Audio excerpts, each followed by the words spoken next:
ग़ज़वा ओहद के बाद मुसलमानों के मदीनतुल मुनव्वरा में हालात फिर से बदलने लगे। इन्हें मुख्तलिफ चैलेंजेस का सामना करना पड़ा। इन अ सेंस कि वो रोब, दबदबा और फतह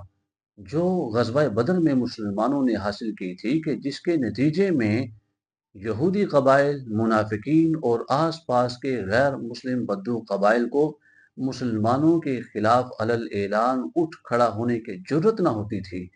तो ग़ज़वा ओहद के बाद ये इस गलत फहमी का शिकार हुए कि चूंकि ग़ज़वा ओहद में मुसलमानों के 70 के करीब सहाबा शहीद हो चुके थे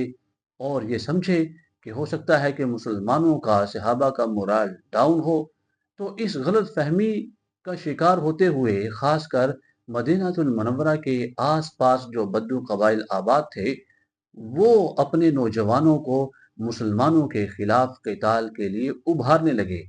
इस सिलसिले में एक कबीला बनु असद बिन खुज़ैमा ये अपने जवानों को मुसलमानों के खिलाफ जमा करने लगा लड़ाई और क़िताल के लिए। तो आप सल्लल्लाहु अलैहि वसल्लम को जब खबर हुई तो आप सल्लल्लाहु अलैहि वसल्लम ने 150 के करीब सहाबा को इस कबीले का मुकाबला करने के लिए भेजा कि जिसकी सरबराही हज़रत अबू सलमा रज़ियल्लाहु ताला अन्हु को इनायत फरमाई। तो जब 150 के करीब सहाबा कबीला बनु असद बिन खुज़ैमा से जिहाद करने के लिए उनके यहाँ पहुँचता है, तो वो पहले ही डर कर आस-पास घाटियों में, पहाड़ियों पर भाग जाते हैं और वो सहाबा का मुकाबला नहीं कर पाते। और फिर कुछ अरसे के बाद एक और सरिया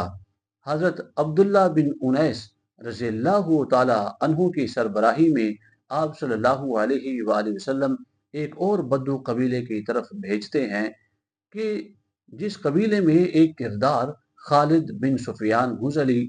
ये वहाँ के मुकामी लोगों को मुसलमानों के खिलाफ उभारता है क़िताल के लिए, लड़ाई के लिए। तो हज़रत अब्दुल्ला बिन उनैस रज़ियल्लाहु ताला अन्हु इस किरदार खालिद बिन सुफियान इसको कत्ल करते हैं और इसका सर तन से जुदा करके आप सल्लल्लाहु अलैहि वसल्लम के रूबरू हाजिर होते हैं। और नबी मुकर्रम सल्लल्लाहु अलैहि वसल्लम एक आसा हज़रत अब्दुल्ला बिन उनैस रज़ियल्लाहु ताला अन्हु को पेश करते हैं कि वो आसा हमेशा उनके पास रहता है और वो वसीयत कर जाते हैं कि जब मैं फ़ौत हो जाऊँ तो इस आसा को मेरे साथ कफ़न में ही दफ़न कर देना। और ऐसा ही होता है कि जब वो फ़ौत होते हैं तो उनके साथ कफ़न में वो आसा जो नबी मुकर्रम सल्लल्लाहु अलैहि वसल्लम ने इन्हें अता किया होता है, वो भी उनके साथ ही